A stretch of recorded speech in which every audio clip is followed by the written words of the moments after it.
LumaFusion has a built-in indicator that looks like this that will show a viewer where you're tapping on screen as you walk through a tutorial. To turn it on, here's what you can do. Tap on the settings icon right here. Scroll over and tap on Preferences.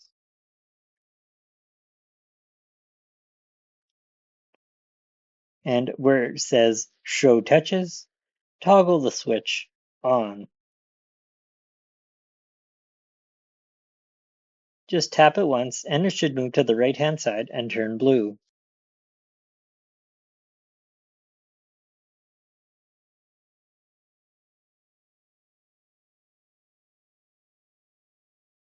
You'll see the blue dot. Turn on Show Touches before you start. This will save you a lot of time in the editing process because you will not have to create your own pointer.